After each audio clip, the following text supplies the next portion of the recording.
Condition म्हणजे त्याच्या time लिमिटला फार महत्व येतं त्याच्यामध्ये.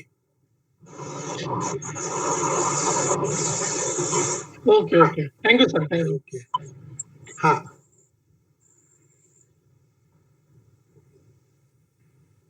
अजून येतात आहेत सगळे एक येऊ द्यात, मग आपण चालू करूयात मग.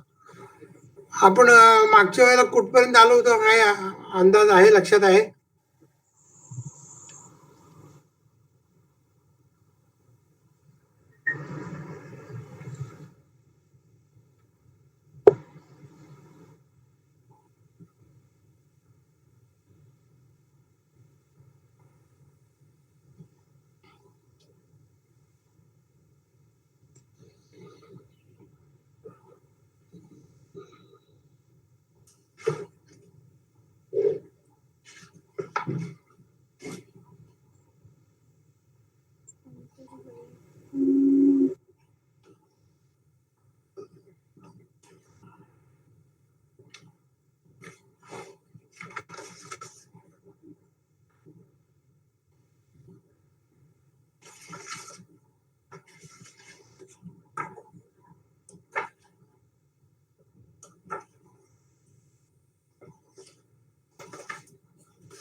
आपण मला वाटतं मागच्या वेळेला सातबारा नोंद, सिटी सर्व्हे, हक्क नोंद इथपर्यंत आलो होतो.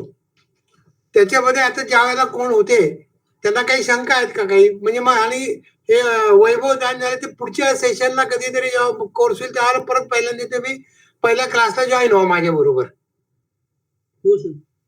हा, म्हणजे मग तुम्हाला ते सगळं कळणार आहे. सिटी सर्व्हे नोंद वगैरे जे आहे त्याच्या पुढच्या याला कर हे ऑक्युपंट क्लास 1 वगैरे येईल. ओके.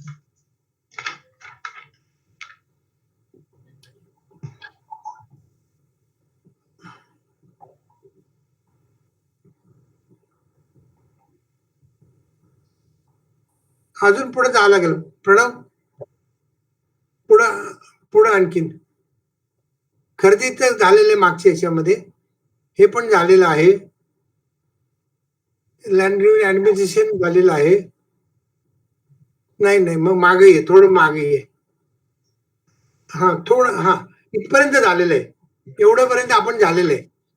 तर बाकीचे अजून जॉईन होईपर्यंत आपण थोडस परत एकदा रिफ्रेश करतो तुम्हाला, की आपण हा कोर्स करतो किंवा हा कोर्स आपण हे केलेलं आहे, डिझाईन केलेला आहे किंवा जे केलेलं, की बाबा लोकांना कागदपत्राची माहिती होणे, कार्यालयाची माहिती होणे, कार्यालयामध्ये काय काय कामं चालतात, आपलं काम कुठं आहे हे आपल्याला नक्की कळायला पाहिजे. आपलं काम करताना आपल्याला काय कागदपत्र जोडायचे आहेत, कामाचं स्वरूप कसं आहे आणि आपलं काम कोण करणार आहे, हे सगळं बेसिक माहिती याच्यामध्ये. म्हणून आपण याला प्रॅक्टिकल रेव्हेन्यू असा त्याला आपण नाव दिलेलं आहे. म्हणजे प्रॅक्टिकल काम करताना काय काय अडचणी येतात त्याच्यामध्ये. सगळ्यात महत्वाची अडचण काय असते, की तुमच्यासारखे नवीन जे असतात त्यांना कायद्याची काहीच माहिती नसते. कोणीतरी तुम्हाला सांगतं की बा असा कायदा आहे, असं करा, तसं करा, तसं करा, तुम्ही करायला लागता. पण जो तुम्हाला सांगतोय त्याला सुद्धा ती कायद्याची पूर्ण माहिती आहे का नाही हे तुम्हाला माहित नसतं. तुम्ही एक अंदाज घेऊन जाता. बोला, वैभवला बोलायचं काही? नाही सर. हा, तर या कोर्समध्ये आपण बघतो, आणि मुख्य म्हणजे कागदपत्र वाचता येणे, ते वाचून त्या कागदपत्राचा अर्थ लावणे आणि त्याच्याप्रमाणे पुढचं काम करत राहणे, असं आपल्या या कोर्स साधारण स्वरूप आहे, बेसिक स्वरूप आहे. याच्या सरकारी यंत्रणेची माहिती आपण इथे दिलेली आहे. कुठले कुठले कार्यालय आहेत, कुठल्या कार्यालयामध्ये काय काम होतं, तो अधिकारी आपलं काय काम करू शकतो, त्याचे पण लिमिटेशन्स असतात प्रत्येकाच्या एरिया वाईज हद्दी ठरलेले आहेत. कामाचं स्वरूप ठरलेलं आहे. त्याच्या कामाच्या व्यतिरिक्त तो दुसऱ्याचं काम करू शकत नाही, की त्याच्या वरच्या अधिकाऱ्याचं काम करू शकत नाही. तेव्हा त्याचं काम ठरलेलं तिथपर्यंत तो काम आपल्या बरोबर करू शकतो. त्याच्यामध्ये कागदपत्र वाचता यायला पाहिजे वेगवेगळे, त्याचा आपल्याला अर्थ लावता यायला पाहिजे, त्याच्यावरून पुढचे कागदपत्र शोधता यायला पाहिजे. या सगळ्या गोष्टी आपण याच्यामध्ये शिकायचं त्याच्यामध्ये. आणि योग्य सल्ला मिळाला पाहिजे आपल्याला, की आपण जो काम करतोय त्याच्या बाबतीत आपल्याला योग्य सल्ला, म्हणजे समोरच्या माणसाला खरंच त्याची माहिती आहे का नाही असा योग्य सल्ला देणारा माणूस आपण निवडायचा आणि तो निवडला तर आपलं काम व्यवस्थित होऊ शकतं त्याच्यामध्ये. आता पुढची स्लाईड कर प्रणव. चालू करूयात आपण का थांबायचं एक 5 मिनिटं?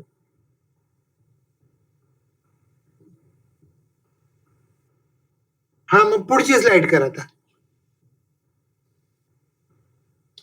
आता ही लँड रेव्हेन्यू ॲडमिनिस्ट्रेशन आहे.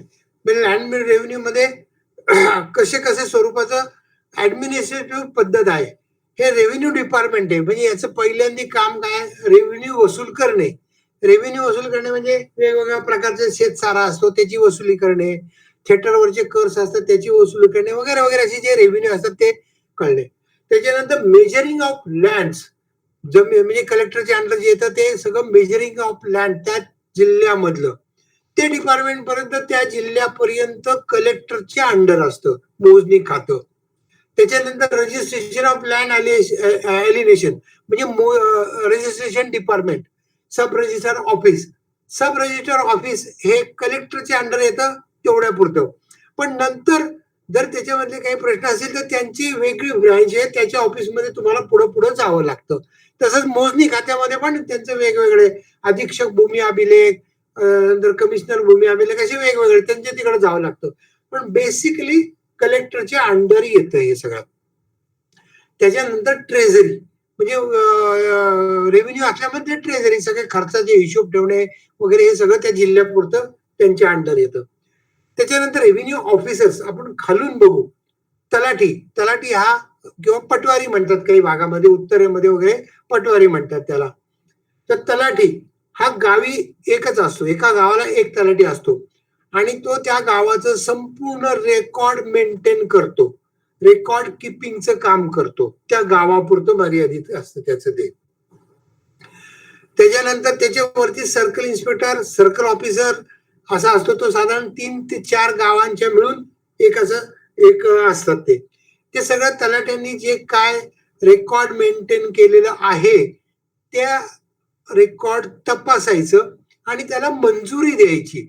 मंजुरी देण्याचं काम तलाट्याकडे नाही. तलाट्याने फक्त रेकॉर्डमध्ये वरिष्ठांनी सांगितल्याप्रमाणे बदल करायचे किंवा आपण ज्या अर्ज देतो बदल करा वगैरे ते मंजूर वरिष्ठ करतात आणि मग त्यांनी ते बदल करायचे. त्याच्यावरती तहसीलदार असतात. तहसीलदार हे तालुक्याला एक असतात आणि त्यांच्यावर अनेक नायब तहसीलदार दिलेले असतात वेगवेगळ्या डिपार्टमेंटचे. नायब तहसीलदार असतात. तर नायब तहसीलदारकडं कुळ कायदा शाखेचे तहसीलदार, त्याच्यानंतर पुरवठा शाखेचे तहसीलदार वगैरे वेगवेगळे असतात. त्यांचे वेगवेगळे कामं चालू असतात. आणि तहसीलदार हे न्यायदंडाधिकारी असतात त्या तालुक्यापुरते. ते कोर्ट असतं. रेव्हेन्यूच्या केसेस तिथं चालतात. त्याच्यावरती सब डिव्हिजनल ऑफिसर म्हणजे डेप्युटी कलेक्टर किंवा प्रांत ऑफिसर हे साधारण 3 ते 4 तालुक्याला मिळून एक प्रांत ऑफिसर असतात आणि ते त्या कामं बघतात सगळे त्यांची. पहिला अपिलीय अधिकारी म्हणजे प्रांत ऑफिसर आपला. कारण ज्या आपल्या नोंदी मंजूर केल्या, नामंजूर केल्या किंवा काही ऑर्डर दिल्यात, जरी सर्कल इन्स्पेक्टरने दिल्या असतील तर त्या तहसीलदारांनी दिल्यात असं समजायचं. आणि रेव्हेन्यू मध्ये अशी पद्धत आहे की ज्यांनी ऑर्डर दिलेली आहे त्याच्यामध्ये बदल करण्याचा अधिकार त्यांना नाही. त्याच्या वरिष्ठ अधिकाऱ्यांना आहे. म्हणजे पहिलं अपील आपलं हे प्रांत ऑफिस मध्ये करायला पाहिजे सब डिव्हिजनल ऑफिसकडे. त्याच्यावरती कलेक्टर, जिल्ह्याला कलेक्टर एक असतात. हे प्रत्येक जणाकडे एक कोर्ट आहे. सब डिव्हिजन ऑफिसर पण कोर्ट आहे, कलेक्टर पण कोर्ट आहे. कलेक्टरच्या बरोबर पण अनेक वेगवेगळे डेप्युटी कलेक्टर दिलेले असतात. ते वेगवेगळ्या डिपार्टमेंटचं काम बघतात. आपलं ज्यांच्याकडे काम आहे त्यांच्याकडे अगोदर जायचं, त्या डिपार्टमेंटला जाऊन काम करायचं आणि फक्त फायनल सही एक कलेक्टर करतात त्याच्यामध्ये. त्याच्यावरती डिव्हिजनल कमिशनर असतात. साधारण 3 ते 4 जिल्ह्या मिळून एक डिव्हिजनल कमिशनर असतात. ते संपूर्ण 3-4 जिल्ह्याचं काम बघतात. सगळे कलेक्टर त्यांना रिपोर्ट करतात. ते पण कोर्ट आहे. तिथे पण रेव्हेन्यूच्या केसेस चालतात. त्याच्यावरती सेक्रेटरी, ऍडिशनल सेक्रेटरी हे सगळे मंत्रालयात बसतात. त्यांचा आपला काही फारसा संबंध येत नाही. आणि त्याच्यावरती रेव्हेन्यू मिनिस्टर म्हणजे रेव्हेन्यू मिनिस्टर हे सुद्धा एक कोर्ट रेव्हेन्यूचे काही केसेस त्यांच्यापर्यंत जातात आणि आपण तिथं जाऊन त्याला प्लीड करू शकतो त्याच्यामध्ये रेव्हेन्यू मिनिस्टर मध्ये. हे जे केसेस जे चालतात एक तर तुम्ही रेव्हेन्यू मध्ये केसेस चालवा, आयदर सिव्हिल मध्ये चालवा. आयदर एका ठिकाणी एका वेळेला एकच केस चालेल. सिव्हिल मध्ये चालेल किंवा रेव्हेन्यू मध्ये चालेल. तुमचा त्याच्यामध्ये अधिकार आहे की कुठे चालवायची. ऍट अ टाइम दोन्हीकडे नाही चालत कुठे त्याच्यामध्ये. हा प्रणव वरती करा आणखी एक स्लाइड.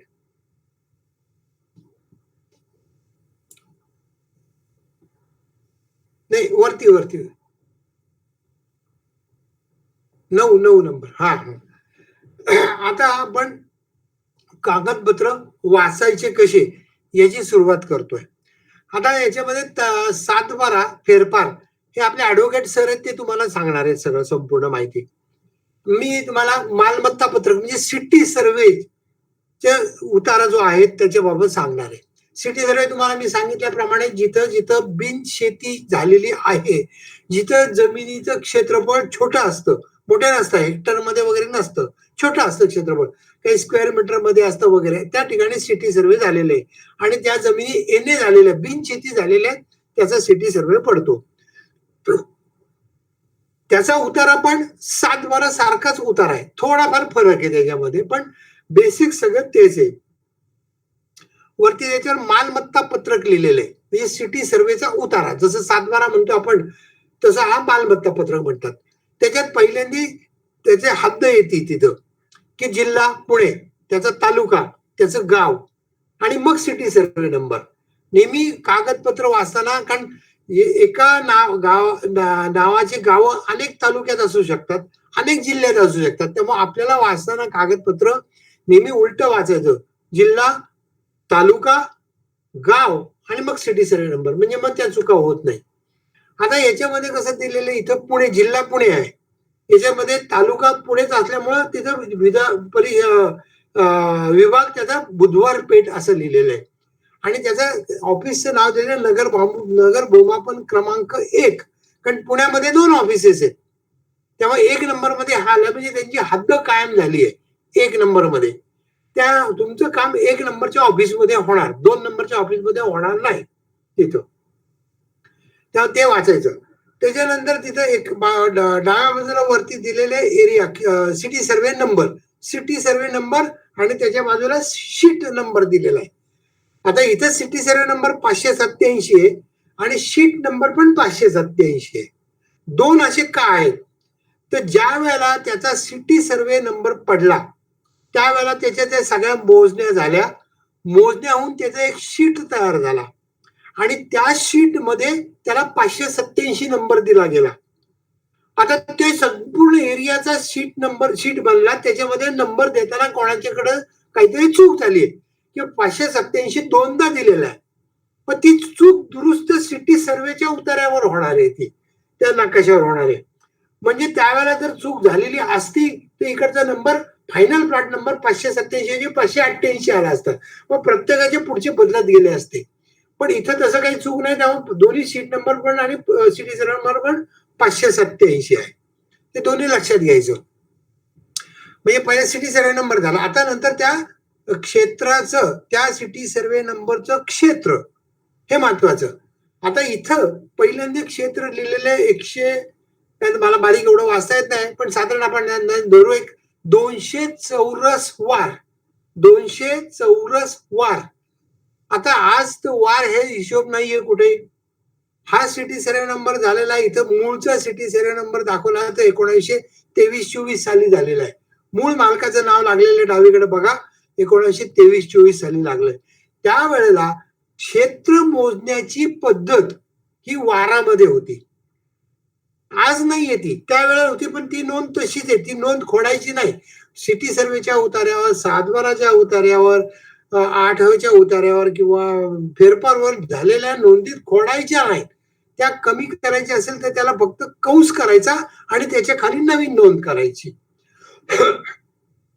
त्यामुळे 1924 साली 23 साली तिथं वारामध्ये मोजत होते. आता त्याचं हे काय झालं, 1957 साली आपण आपला ब्रिटिश पद्धत बंद करून मेट्रिक सिस्टीम अडॉप्ट केली भारताने. म्हणजे आपलं संपूर्ण जे काही सिस्टीम होती भूमापनाची, गणिताची, कशाची का असना, ती आपण ब्रिटिश पद्धत बंद केली आणि मेट्रिक सिस्टीम चालू केली. आता मेट्रिक सिस्टीम चालू केल्यानंतर आज आपलं सगळं काम मेट्रिक सिस्टीम मध्ये होतंय. मग त्यावेळेला सिटी सर्वेनी त्यांच्याकडचे असलेल्या सर्व उतार्यावर, सर्व गावाच्या उतारा, बुधवार पेठचे सर्व उतारा काढला, त्यांच्याकडे अख्खं रजिस्टर आहे. त्याच्यावर त्याचे जे चौरस वार होते त्याचं कन्व्हर्जन मीटर्स मध्ये केलं आणि त्याची नोंद तिथं केली. म्हणून वरच्याला चौकोन पडला, 200 चौरस मीटरला 200 चौरस वाराला चौकोन पडला आणि खाली त्याचं नाव नंतर नवीन नोंद चौरस मीटर मध्ये झाली.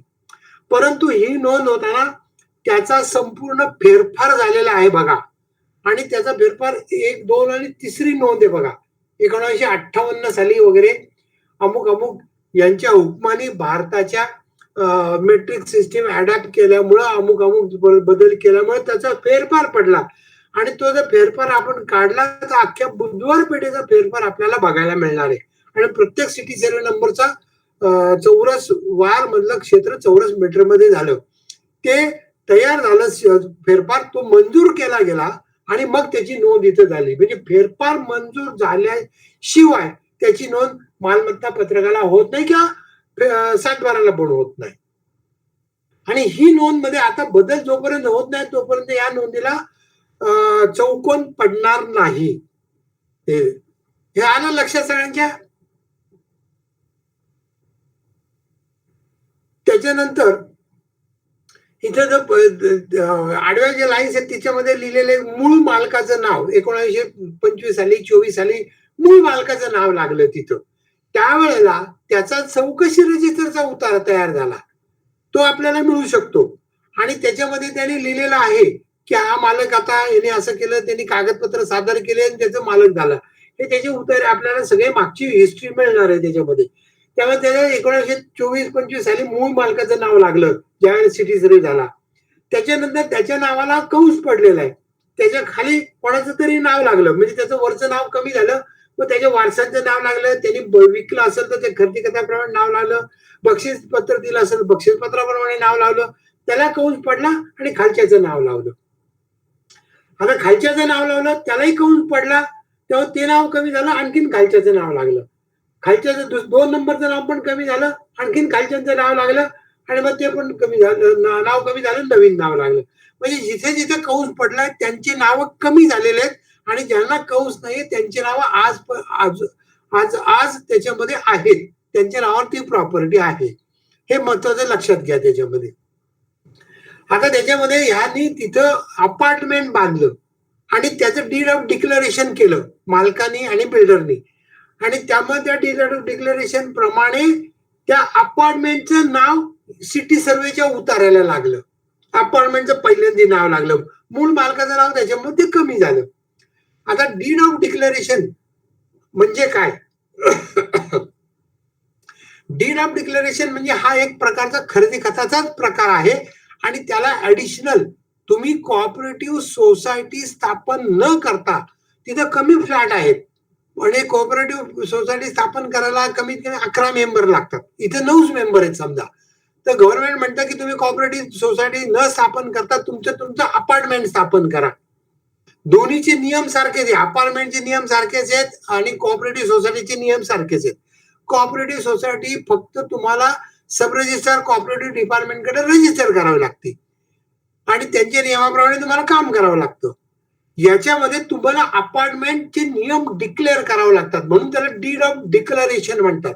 म्हणजे खरेदी खत पण करायचं आणि अपार्टमेंटचे नियम पण डिक्लेअर करायचे, म्हणजे बायलॉज त्याच्यामध्ये जोडायचे.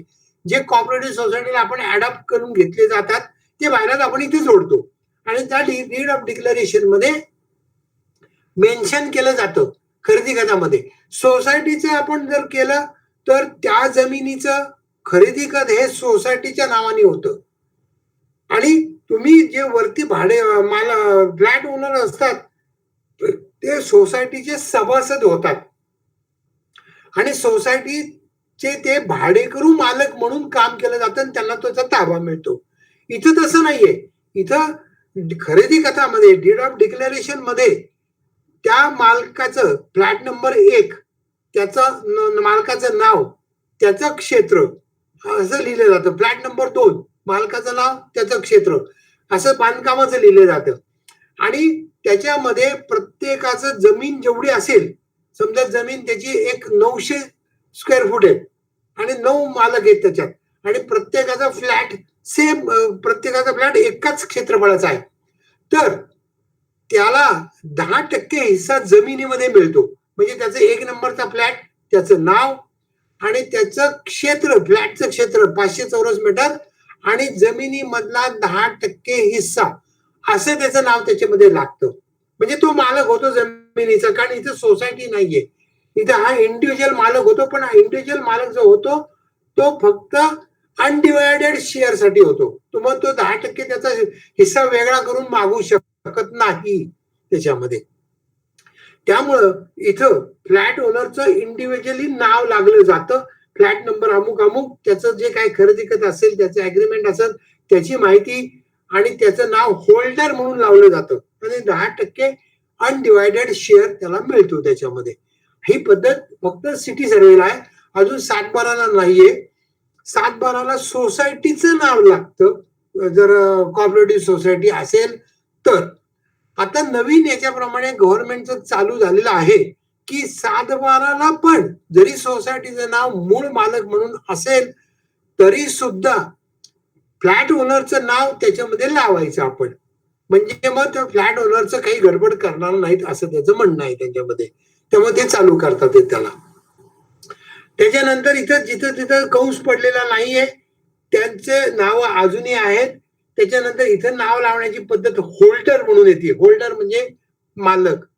एल आला तो लिझी होतो, लीज दिलेला आहे. म्हणजे तुम्ही तुमचा फ्लॅट घेतला आणि एखाद्याला लीजला दिला, तर तो काय म्हणतो की मला याच्यावर काहीतरी बँकेचं कर्ज काढायचं किंवा मला काही परवानग्या घ्यायचं, तर तुझं लीज डीडनी मी हे नोंद करतो. ते ती लीज डीड तात्पुरती त्याची नोंद होती आणि त्या नोंदला तो लिझी होतो.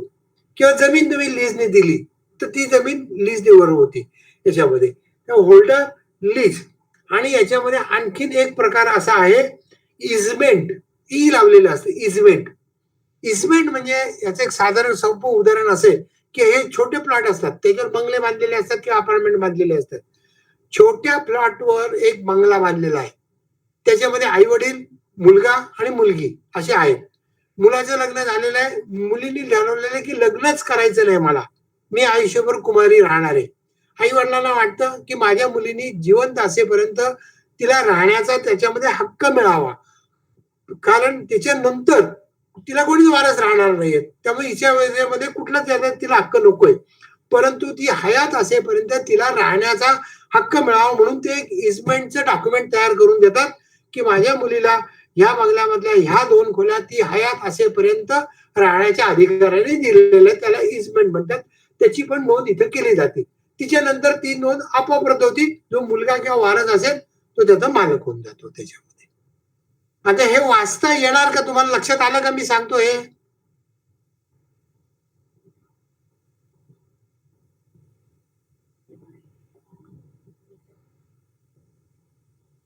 याच्यामध्ये काही अडचणी आहेत का तुमच्या? नाही सर. हा,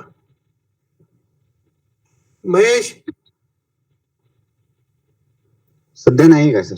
बर बर, ठीक आहे. मग आपण जाऊ पुढे. म्हणजे वाचता यायला पाहिजे. आणि मग जसं मी तुम्हाला सांगितलं होतं तसं या सिटी सर्वे नंबरचं संपूर्ण रेकॉर्ड आपल्याला सिटी सर्वे नंबर 587 बुधवार याची SI फाईल घेतली आपण, तर 1924 पासूनच सर्व रेकॉर्ड त्या SI फाईल मध्ये आपल्याला मिळतं. त्याची आपण सर्टिफाईड कॉपी करून घेतली तर आपल्याला सर्च अँड टायटल करून घेता येतो. ओके. आता त्याचा सिटी सर्वेचा मॅप, हे सिटी सर्वेचा उतारा झाला, पण सिटी सर्वेचा नकाशा पाहिजे आपल्याला.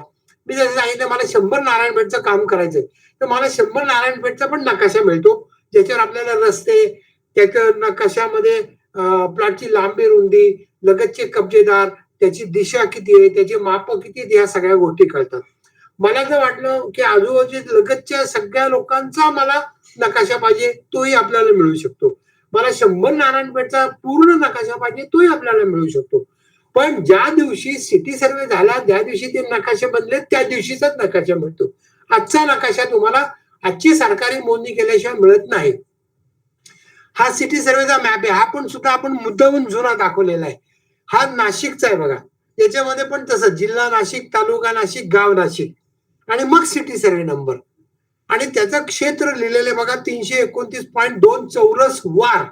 ज्या दिवशी हा नकाशा बनला त्या दिवशी त्याचं स्केल त्याचं काय म्हणतात मोजमापाची पद्धत ब्रिटिश पद्धत होती. आज आपण मेट्रिक सिस्टीम वापरतोय. परंतु या नकाशामध्ये आपल्याला प्लॉटचा आकार कळाला. चौकोनी आहे, त्रिकोणी आहे, गोल आहे, आयताकृती आहे, त्याला रस्ता आहे का, हे सगळं आपल्याला कळालं. लगतचे सिटी सर्वे नंबर कळाले. त्याच्यानंतर प्लॉटचे माप टाकून पण देतात. त्याच्यानंतर तिथं खाली एक बाण दाखवलेला डाव्या बाजूला, ज्याच्यामुळे आपल्याला त्याची दिशा कळती, उत्तर दिशा. त्याच्यामुळे आपल्याला त्याची डायरेक्शन कळते. आता त्यावेळेचं मोजमाप जे होतं त्याचं खाली लिहिलेलं बघा, स्केल 1 इंचाला 25 फूट साखळी. हे पूर्वीचं मोजमाप आहे.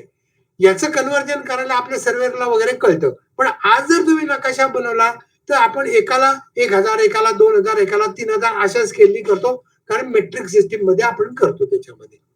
तसंच या प्लॉट मध्ये असे तिरप्या रेषा मारलेली जेवढी जागा आहे ती त्या दिवशी, ज्या दिवशी मोजणी झाली, ज्या दिवशी नकाशा बनला, त्या दिवशी तिथं अस्तित्वात असलेली बिल्डिंग आहे. आज आहे का नाही माहित नाहीये, पण त्या दिवशी ती बिल्डिंग अस्तित्वात होती तेवढी. अशी आपल्याला ही सगळी त्याच्यावरून माहिती मिळते. मालकाचे नाव मिळतं, लगतचे कब्जेदारांचे सिटी सर्वे मिळतात, रस्ता आहे का नाही कळतं. या सगळ्या आपल्याला माहिती याच्यामधून मिळू शकतात आपल्याला. पुढची स्लाइड करा. आता याची हक्क नोंदीची पद्धत म्हणजे सिटी सर्वेला असू द्यात, 7/12ला असू द्यात, कुठेही असू द्यात, कॉर्पोरेशनला असू द्यात, MSCB ला असू द्यात, तुम्ही जे प्रॉपर्टीवर हक्क निर्माण केलेले आहेत त्याची नोंद करून घेण्याची पूर्णपणे जबाबदारी तुमची, सरकारची नाही, गव्हर्नमेंटची नाही किंवा त्या डिपार्टमेंटची नाही. त्याच्यासाठी त्यांनी तो कायदा केलेला आहे की तुम्ही हक्क निर्माण केल्यापासून कोणत्याही प्रकारे हक्क निर्माण होऊ द्यात, खरेदीने होऊ द्यात, वारसा हक्काने होऊ द्यात, मृत्यूपत्राने होऊ द्यात, बक्षीस पत्राने होऊ द्यात, हक्क सोडपत्र, भाडेपट्टा, बोजा नोंद, लीज डीड, न्यायालयाचा हुकूम, सरकारचा हुकूम, कुठल्याही पद्धतीने तुमचे हक्क निर्माण झाल्यानंतर तुम्हाला 3 महिन्याच्या आतमध्ये योग्य त्या डिपार्टमेंटला योग्य त्या सर्व कागदपत्रासहित, पुराव्यासहित अर्ज दाखल करावा लागतो. आणि तुमच्याच अर्जावरून मग आम्ही तिथं नोंदी बदलतो. जोपर्यंत तुमचा अर्ज येत नाही तोपर्यंत आम्ही त्या नोंदी बदलणार नाही. आम्हाला नोंदी बदलण्याचा कुठलाही अधिकार नाही. तलाट्याला नाही, सिटी सर्वेला नाही, कोणालाच अधिकार नाही. कोणाचा तरी हुकूम, कोणाची तरी माहिती, कोणाचा तरी अर्ज तर पाहिजे तरच आम्ही बदलणार त्या. त्यामुळं 3 महिन्याच्या आतमध्ये तलाट्याला, भूमापकाला तुम्ही सर्व कागदपत्रांसह जे काय असेल, जी माहिती असेल, जे कागदपत्र असतील, जे पुरावे असतील, ते सगळे त्या कायद्याप्रमाणे, खरेदीच्या कायद्याप्रमाणे, वारसाच्या कायद्याप्रमाणे, मृत्यूपत्राच्या, ते तुम्ही द्यायचे. अर्ज दाखल करायचा. अर्ज दाखल केल्यानंतर तलाठी किंवा भूमापक त्याची नोंद घेतात आणि तुम्ही दाखल केलेल्या अर्जावरून, तुम्ही दाखल केलेल्या कागदावरूनच त्याचा फेरफार बनला जातो. फेरफार जो बनतो त्याला सुद्धा हेडिंग असतं. खरेदी खताचा फेरफार, वारस नोंदीचा फेरफार, मृत्यूपत्राचा फेरफार, बक्षीस पत्राचा फेरफार, नोंद असते वरती आणि मग त्याची सगळी माहिती लिहिलेली असते. खरेदी खताने दिलेलं असेल तर अमुक अमुक यांच्याकडून खरेदी खताने दिनांक अमक्या तारखेला इतक्या रुपयाला यांच्याकडे रजिस्टर केलेल्या खरेदी दस्तानी त्याचा क्रमांक घातलेला असतो आणि मग ती काय जमिनीचं माप असेल, नाव नंबर असेल तो घालून त्याचं क्षेत्र घेऊन खरेदी घेतली हे सगळं लिहावं लागतं त्याच्यामध्ये. त्याच्यानंतर ती नोंद केली जाते, कच्ची नोंद फेरफारला. फेरफारची नोंद केल्यानंतर सर्व संबंधितांना नोटिसा पाठवल्या जातात. म्हणजे ज्याचे कोणाचे त्याच्याशी संबंध आहेत त्यांना सर्वांना नोटिसा पाठवल्या जातात. त्या नोटिसा पाठवल्याला लिहिलेलं असतं की या अमुक सर्वे नंबरच्या 7/12 मध्ये फेरफार करण्यासाठी आमच्याकडे अर्ज प्राप्त झालेला आहे. त्याबाबत तुम्हाला काही हरकत असल्यास लेखी अथवा तोंडी हे आम्हाला कळवावे आणि त्याच्यासाठी 15 दिवसाची मुदत दिलेली असते. नोटीस दिल्यापासून 15 दिवस येऊन तुम्ही आम्हाला कळवावे. 15 दिवस नोटीस मिळाल्यापासून मग तुम्ही जाऊन कळवा. तुमचे काय पुरावे असतील ते त्याला सादर करा, तुमचा काय अर्ज असेल तो द्या, कागदपत्र द्या. मग त्याची केस तयार होती. ती केस तयार होऊन ती योग्य त्या अधिकाऱ्यापुढे चालली जाते. सर्वांचे पुरावे घेतले जातात, कागदपत्र घेतले जातात, म्हणणं ऐकून घेतलं जातं आणि मग त्याच्यावर निकाल जातो. कोणालाही तोडून, कोणालाही सोडून न विचारता काही केलं जात नाही. प्रत्येकाचा अधिकार असतो त्याच्यामध्ये. आता कोणाची नोटीस पाठवल्या, नोटीस ज्यांनी घेतली आणि त्याला उत्तर नाही दिलं तर त्याची जबाबदारी. नोटीस मिळाल्याचं त्याच्याकडे तलाठ्याकडे पुरावे असतात त्याच्यामध्ये. नोटीसीमध्ये बाबत कुठलीही हरकत आलेली नाही तर मग ती नोंद मंजूर केली जाते आणि तलाठ्याला किंवा नगर भूमापकाला सांगितलं जातं की तुम्ही आता मिळकत पत्रिकेवर किंवा सिटी सर्व सातबाराच्या उतारावर त्यांच्या नोंदी करा. मग त्या नोंदी झाल्यानंतर तुम्ही कागदोपत्री त्याचे मालक होता. आता तुमच्या नोटिसीला तुमच्या नोंदीला कोणी हरकत घेतली तर त्याच्या मंडल अधिकारी असू द्यात किंवा नगर भूमापक अधिकारी असू द्यात, ते त्याची सगळी चौकशी करतात, केस चालती, त्याचा निकाल देतात. तो निकाल तुमच्या बाजूने लागला तर ती नोंद होती. विरुद्ध पार्टीला वाटलं की बाबा मला नाही मान्य तर तो वरच्या अधिकाऱ्याकडे जाऊ शकतो, त्याचे म्हणणं मांडू शकतो, सगळे पुरावे देऊ शकतो, परत केस चालू होऊ शकते. म्हणजे आपल्याला तलाठ्या तहसीलदाराच्या विरुद्ध आपल्याला उपविभागीय अधिकाऱ्याकडे जावं लागतं आणि नगर भूमापन अधिकाऱ्याच्या विरुद्ध आपल्याला अधीक्षक भूमी अभिलेख यांच्याकडे जावं लागतं. अशा वरच्या वरती आपण जाऊ शकतो. मंजूर झालं तर मान्य. त्यामुळे तुमची जबाबदारी आहे. याच्यामध्ये एक आणखीन असं आहे की जर तुम्ही 3 महिन्याच्या आतमध्ये कळवलं नाही आणि तुम्ही 2 वर्षांनी कळवलं, 3 वर्षांनी कळवलं तरी ते तुमचे काही अधिकार जात नाही. तुमची नोंद घेतली जाते, परंतु तुम्ही जितके लेट कळवलं तेवढ्याप्रमाणे दर महिन्याला किंवा दर वर्षाला काय त्यांचा दंड असेल तो तुमच्याकडून भरून घेतला जातो आणि मगच नोंद केली जाते. मी एका केसमध्ये असंच केलं होतं, मलाही माहित नव्हतं त्यावेळेला. त्यांनी ते सगळ्या नोंदी बिंदी मंजूर केल्या, सगळं केलं आणि माझ्या हातात एक चलन दिलं की एवढे काय 50-60 रुपये 100 रुपये भरून आणा, दर वर्षाला 20 रुपये 25 रुपये असेल. म्हटलं का हो साहेब असं का बरं? तेवढे असा कायदा की आम्हाला एवढं दंड वसूल केला तरच आम्ही तुमचं काम करू शकतो. तेव्हा सगळी जबाबदारी आपली जी आहे याच्यामध्ये काम करण्याची. याच्यामध्ये आता वारस नोंद हा एक वेगळा विषय आहे थोडासा. खरेदीचे कागदपत्र असतात तुमच्याकडे, वारसाची वेगळा आहे. मृत्यूपत्राचे पण बऱ्यापैकी कागदपत्र असतात, पण मृत्यूपत्रामध्ये सुद्धा बऱ्याच वेळेला आपल्याला अडचणी येतात. मग मृत्यूपत्र ते रजिस्टर आहे का, त्याच्यानंतर त्याच्यावर डॉक्टरचं सर्टिफिकेट आहे का, अमुक आहे का, तमुक आहे का वगैरे सगळं विचारलं जातं. त्याच्यावर कोणाची हरकत आहे का, नाहीतर मग ते मृत्यूपत्र तुम्हाला सत्यता पटवून आणून द्यावं लागतं न्यायालयात जाऊन. म्हणजे त्याला काय इंग्लिश शब्द आहे तुमचा मी सांगतो मला लक्षात.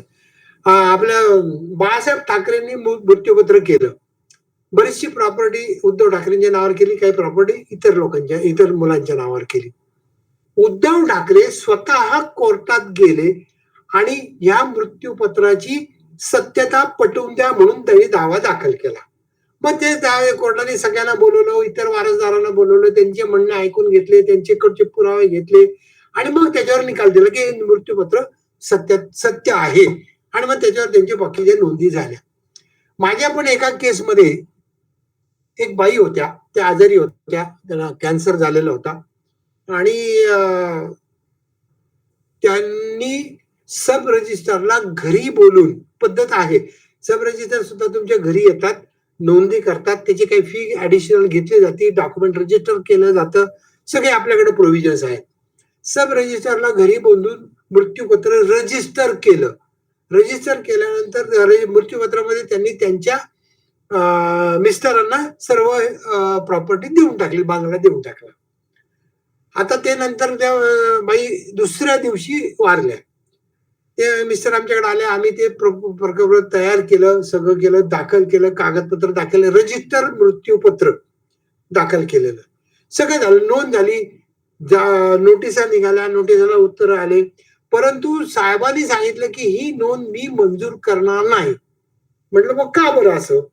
ते म्हणे माझ्या मनात मला काय म्हणते आपण त्याला, माझ्या सत्सत विवेक बुद्धीला मला हे पटत नाही की त्या बाईंनी मृत्यूपत्र त्या सब रजिस्टरला बोलून घेतलं आणि केलं, परंतु दुसऱ्या दिवशी त्यांचा मृत्यू झाला.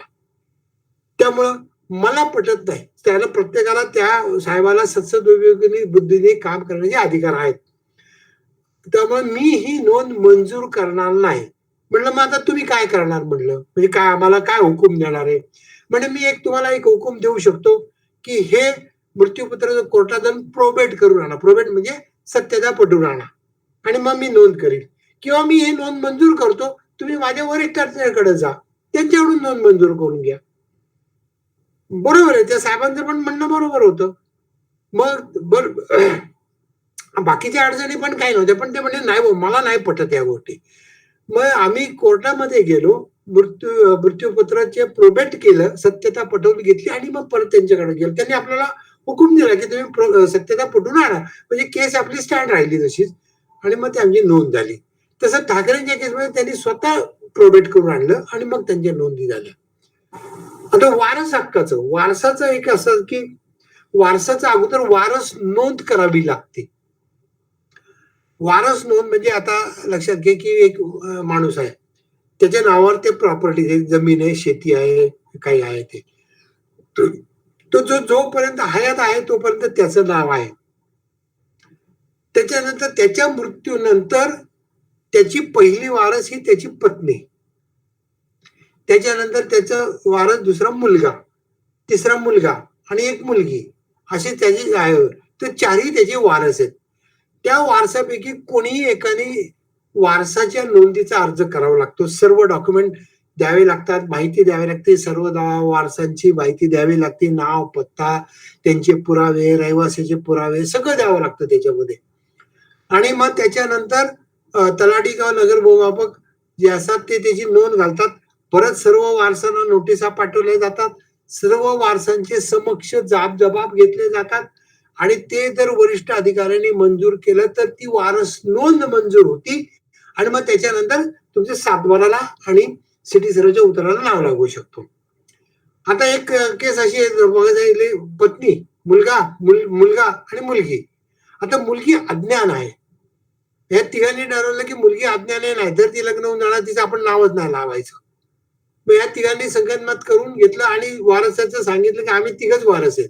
आई म्हणजे पत्नी, मुलगा, मुलगी तिघच वारस आहे. तसेच जबाब दिले, तसंच नोटिसा झाल्या, सगळं झालं. आमच्या लोकांनी, तलाठ्यांनी त्याची नोंद केली. ती मुलगी काही वर्षांनी सज्ञान झाली आणि तिला लक्षात आलं, की बाबा माझ्या नावाची नोंद केलेली नाही प्रॉपर्टीला. म्हणजे तिचा हक्क गेला का? नाही गेला. तिला ज्या दिवशी लक्षात आलं त्या दिवसाच्या नंतर ती जाऊन अपील दाखल करू शकते, की ही वारस नोंद केली, त्यामध्ये मी पण वारस आहे आणि माझी नोंद केलेली नाही, माझं नाव घातलेलं नाही. त्याच्यासाठी तिला ते पुरावे द्यावे लागतात. म्हणजे पहिली वारस नोंदीच्या विरुद्ध अपील दाखल करावं लागतं आणि ती वारस नोंद रद्द करून आणावी लागते. रद्द करताना ते वरिष्ठ अधिकारी अशी नोंद नाही, की ह्या वारसामध्ये तिचं नाव पण टाका नाही. ती नोंद रद्द केली जाते. मूळ मालकाचं नाव लागतं, म्हणजे मयताचं नाव लागतं आणि मग परत चारही वारसांनी म्हणून परत अर्ज करायचा आणि परत नोंद करून घ्यायची. ही वारस नोंदीची पद्धत आहे. त्या स्त्रीचे हक्क गेलेले नाही, त्या मुलीचे हक्क गेलेले नाहीयेत त्याच्यामध्ये. आता सांगा, याच्यामध्ये कोणाची काही शंका आहेत, कोणाला काही विचारायचं आहे?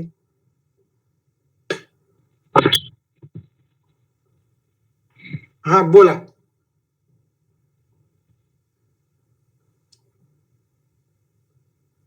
कारण हा नोंदीचा जो आहे महत्वाचा विषय आहे. हॅलो. हा, बोला. हा, आता आपण अशी एक एक्झाम्पल केस घेतली, की हा. बाबा एक मयत माणूस आहे. हा. त्याची 3 मुलं आहे. त्यांच्या हा. नावावरती जागा आहे. ठीक हा. आहे.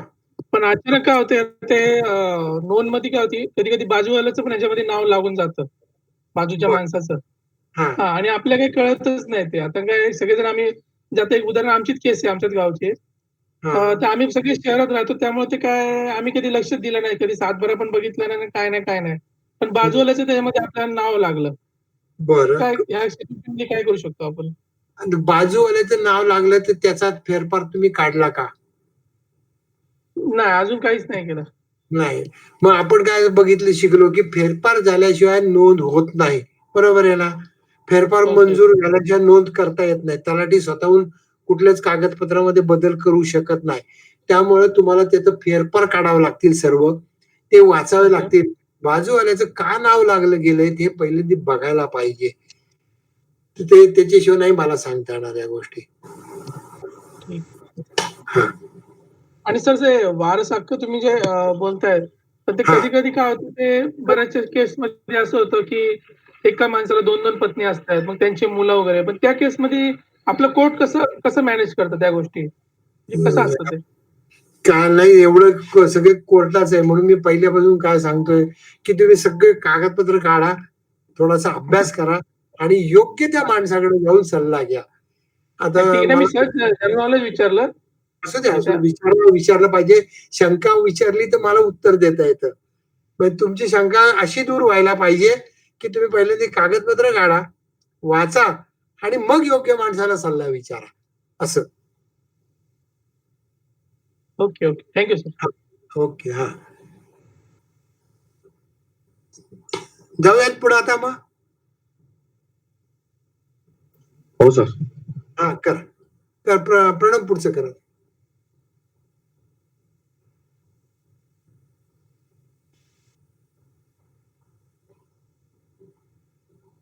आता हा अर्जाचा नमुना आहे.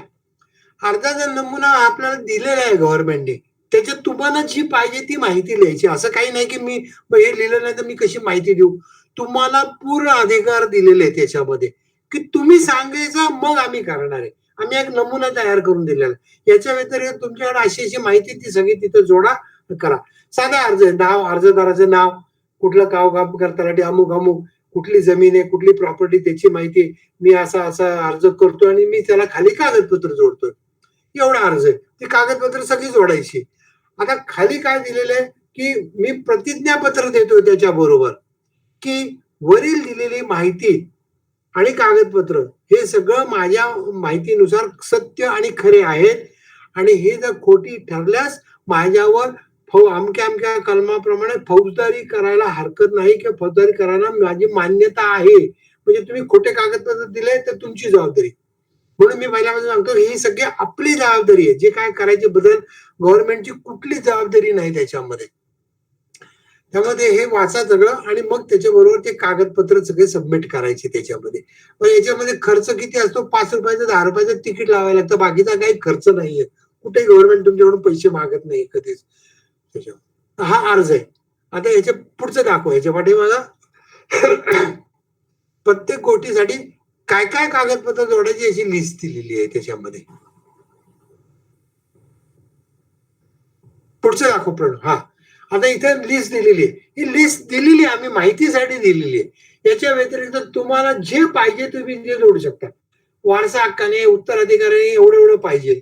खरेदी असेल तर हे पाहिजे. बक्षीस पत्राने अमुक पाहिजे. हक्क सोडपत्राने, मृत्यूपत्राने, विभागणी वाटप पत्र असेल, गहाणखत असेल, भाडे प्रत्येकासाठी आम्ही दिले आणि काय दिले की रहिवासाचा पुरावा द्या, प्रत्येकाचे नाव, पत्ता, माहिती, फोन नंबर सगळं द्या.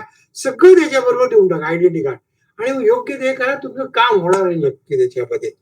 हे सगळी माहिती दिली याच्या व्यतिरिक्त तुम्हाला जे काय जोडायचं असेल ते तुम्ही तिथे जोडा त्याच्यामध्ये.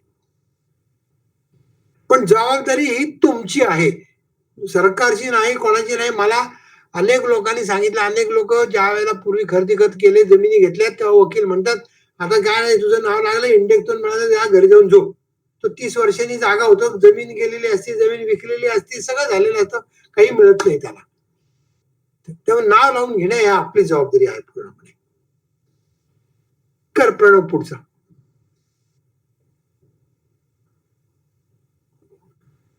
आता जमीन धारणा प्रकार म्हणजे जमीन त्या मालकाने कोणत्या प्रकाराने धारण केलेली आहे. जमिनीचा प्रकार नाहीये. तर भोगोडादार वर्ग 1, ऑक्युपंट क्लास 1, खालसा असे ते वरती लिहिलं सातबाराच्या कोपऱ्यावर डाव्या हाताच्या कोपऱ्यावरती वरती लिहिलंय जमिनीचा प्रकार, धारणा प्रकार. तर तिथे भोगोडादार वर्ग, खालसा, ऑक्युपंट क्लास 1 असं लिहिलेले असते. अगदी सोप्या भाषेत म्हणजे जिथे ऑक्युपंट क्लास 1 भोगोटादार वर्ग 1 असं लिहिलेलं आहे, अशा जमिनीचा व्यवहार कलेक्टरच्या पूर्व परवानगीशिवाय करता येतो. कलेक्टरच्या पूर्व परवानगीशिवाय करता येतो. बोर्डाद्वारे वर्ग 2, नवीन शर्त ऑक्युपंट क्लास 2 अशी जमीन गव्हर्नमेंटने काहीतरी कारणासाठी कराराने म्हणा, भाडेपट्टीने म्हणा, कुठल्या तरी कागदपत्रांनी ही त्या माणसाला दिलेली आहे. म्हणजे काही अटीवर दिलेली आहे. तो मालक नसतो त्या जमिनीचा. म्हणून त्याला नवीन शर्त टाकलेली, म्हणजे त्याच्या ऑर्डरमध्ये शर्ती दिलेल्या आहेत, ती नवीन शर्त टाकलेली.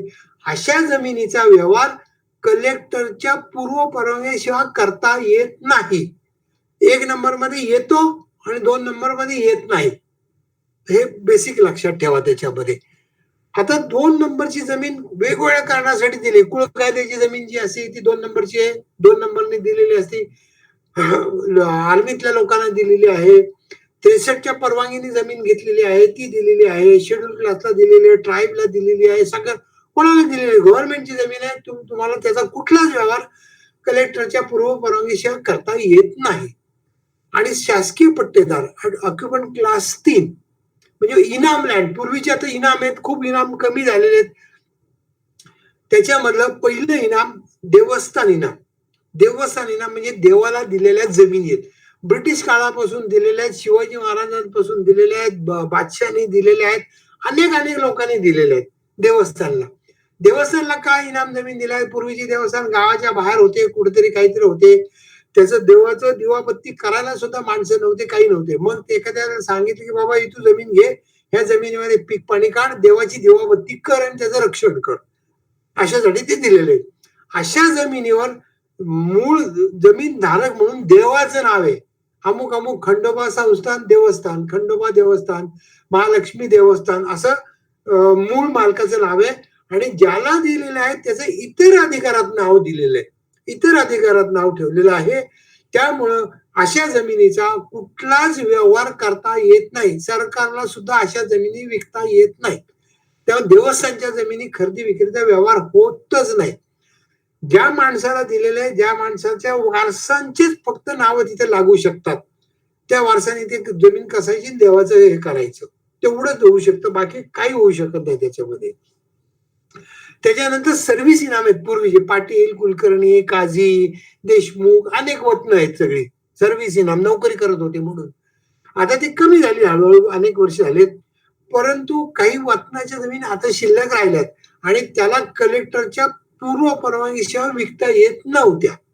परंतु काही दिवसापूर्वी, काही वर्षापूर्वी त्यांनी एक GR काढलाय आणि सांगितले की अशा जमिनीचा व्यवहार तुम्ही करा, पण त्याची नजराल रक्कम आमच्याकडे भरा, जी काही ठरल ती नजराल रक्कम आमच्याकडे भरा आणि व्यवहार करा.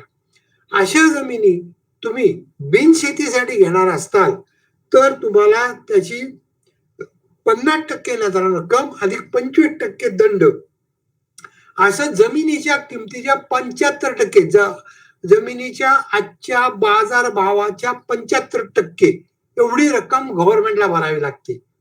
म्हणजे त्या मालकाला जो तुम्हाला जमीन देतो त्याला फक्त 25% रक्कम तुम्ही त्याला द्यायला पाहिजे. जमिनीची किंमत 1,000 रुपये असेल तर 750 रुपये गव्हर्नमेंटला भरायला लागतील आणि 250 रुपये त्या माणसाला द्यावे लागतील. तुम्ही त्या माणसाला जमिनीची किंमत दिली तर गव्हर्नमेंटचे पैसे सगळे तुम्हाला भरावे लागतील त्याच्यामध्ये. परत परवानगी काढणे वगैरे वगैरे अनेक त्याच्यामधले आहेत. आणि नंतर कास्ट इनाम. महार वतनाच्या खूप पूर्वी जमीन ब्रिटिशांनी दिलेल्या आहेत. महार हे लोक गावाच्या बाहेर राहत होते. अनेक त्यावेळच्या नियमाप्रमाणे गावातले अनेक कामं करत होते, घाण कामं करत होते. मग त्यांना ते जमिनी दिल्या, त्या काम करण्यासाठी जमीन दिल्या. मग ब्रिटिशांनी त्यांना सैन्यात घेतलं, सैन्यात त्यांची तुकडी केली. महार रेजिमेंट आहे आपल्याकडं, ती मोठी काय म्हणतात शौर्य दाखवणारी रेजिमेंट आहे. तर मग त्यांना त्या जमिनी दिलेल्या आहेत. पण अशा महार वतनाच्या जमिनीचा व्यवहार हा कलेक्टरच्या कमिशनरच्या पूर्व परवानगीशिवाय होत नाही. कलेक्टरकडे तुम्ही अर्ज करायचा आणि मग तो परमिशन देण्यासाठी कमिशनरकडे जायचं, मग ती परमिशन मिळते. पण अशा जमिनी शेतीसाठी घेताना तुम्हाला शेतीच्या साऱ्याच्या काही पट भरावे लागतात. पण बिनशेतीसाठी घेताना त्याच्या 75% जमीन नजरा रक्कम भरावी लागते चालू बाजार भावाच्या.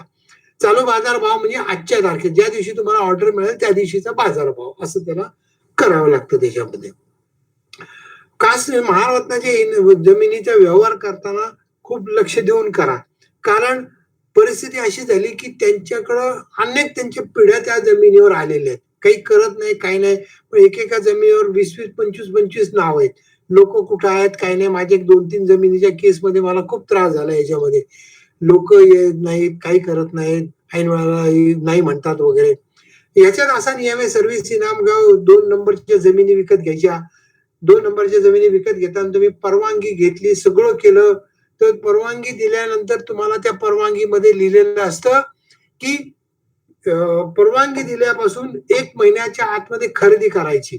खरेदी करताना मूळ मालक, खरेदी घेणार आणि देणार यांनी हजर राहायचं समक्ष. अधिकारपत्र, कुलमुखत्यारपत्र काहीही चालत नाही. अशा वेळेला माझ्या एका केसमध्ये परवानगीच्या वेळेला त्याच्यापैकी खरेदी खताच्या वेळेला त्याच्यापैकी 4 माणसं आलेच नाहीत. तेव्हा खरेदी खत नाही झालं. खरेदी खत नाही झालं, सगळं तसं राहिलं. मग आम्ही परत कलेक्टरकडे गेलो. कलेक्टरने आम्हाला काय सांगितलं, "आम्ही तुम्हाला फक्त परवानगी दिली. त्या माणसाने त्याला तुम्हाला विकत द्यायची का नाही द्यायची ही त्याची जबाबदारी, आमची कुठलीच जबाबदारी नाहीये. त्यामुळे तुम्ही त्यांच्याशी बघून घ्या." म्हणजे आमचा सगळा खर्च वाया गेला, सगळं वाया झालं. हे सगळं बघावं लागतं त्याच्यामध्ये. आता याच्यामध्ये तुम्हाला काही शंका आहेत का त्या विचारा. धारणा प्रकारामध्ये, भोगवटादार वर्गमध्ये, शासकीय पट्टेदारमध्ये. गायरानाचा प्रश्न मला विचारला होता, तर गायरान याच्यात येत नाही बघा. 2 नंबरच्या जमिनीमध्ये गायरान येत नाहीये.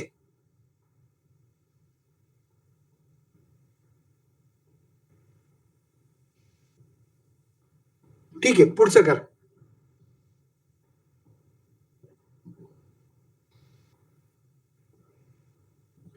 आता हा कुळ कायदा कलम 63. म्हणजे तुम्ही काय म्हणता नेहमी, की शेतकरी असल्याशिवाय शेतीची जमीन विकत घेता येत नाही. हा आपण बोलताना वापरण्याचा भाषा आहे. परंतु जो माणूस शेतकरी नाहीये, तो आमचा खातेदार नाहीये, तर त्याला आम्ही कसा कायदा आणि नियम लावू शकतो? त्यामुळं हा नियम आणि कायदा हा आमच्या खातेदाराला लावला. कोण आमचा खातेदार आहे? तो शेतकरी आहे. त्याला शेतकऱ्याला आम्ही कायदा लावला. शेतकऱ्यांनी त्याची जमीन बिगर शेतकऱ्याला विकायची नाही. शेतकरी नसलेल्या व्यक्तीकडे हस्तांतरणास रोध. म्हणजे शेतकऱ्यांनी त्याची जमीन बिगर शेतकऱ्याला विकायची नाही. त्यांनी सेल करायची नाही, बक्षीस द्यायची नाही, गहाण ठेवायची नाही, दान द्यायची नाही, कोर्टाची ऑर्डर करायची नाही, काहीही करायचं नाही. समोरचा माणूस शेतकरी होईल असं त्यांनी कोणतंही कृत्य करायचं नाही. हे आम्ही कायदा कोणाला लावणार? आमच्या खातेदाराला लावणार, म्हणजे शेतकऱ्याला लावणार आहे. त्यामुळं शेतकऱ्यांनी त्याची जमीन बिगर शेतकऱ्याला विकायची नाही, हा असा कायदा आहे त्याच्यामध्ये. आता याचं महत्वाचं उदाहरण तुम्हाला अमिताभ बच्चन यांचं सांगतो. अमिताभ बच्चननी लोणावळा तिकडं कुठेतरी ती जमीन विकत घेतली. शेतीची जमीन विकत घेतली. शेती जमीन विकत घेतली, त्या शेतकऱ्यांनी काय जमीन विकली, पैसे घेतले, यांना खरेदी खत करून दिलं. सब रजिस्टरला पण काही अधिकार नाही विचारायचं की बाबा तू शेतकरी आहे का नाही आहे का काय काय नाही. तुम्ही खरेदी खत करून घ्या. हा देणारा तयार आहे, घेणारा तयार आहे, पैसे तयार आहे, जरा करून टाका शेतकऱ्यावर. म्हटलं त्याचा हे मिळाला, सारा पैसे मिळाले, जाऊ द्या. अमिताभ बच्चनने अर्ज केला, शेतकरी माझं नाव ह्या जमीन लावून द्यावा. त्याच्यासाठी शेतकरी पुरावा म्हणून त्यांनी मध्य प्रदेश, उत्तर प्रदेश मधला कुठला तरी शेतकरी पुरावा असल्याचा त्यांनी सातबारा तिथे हजर केला. कारण आपला रोज कोणाला आहे? विक्री करणाऱ्याला आहे. खरेदी घेणाऱ्याला जोपर्यंत तो शेतकरी असल्याशिवाय आम्ही त्याचं नाव लावणार नाही, त्याने हजर करावं, तर आम्ही त्याचं नाव लावणार आहे. अमिताभ बच्चननी MP मधला वगैरे पुरावा दाखल केला. तो सातबारा दाखल केला. त्याच्याबरोबर त्याला फेरफार दाखल करायला लावला. फेरफारवर काय लिहिलेलं होतं? कारण सगळे कागदपत्र गव्हर्नमेंटकडे आहेत, आमच्याकडेच आहेत.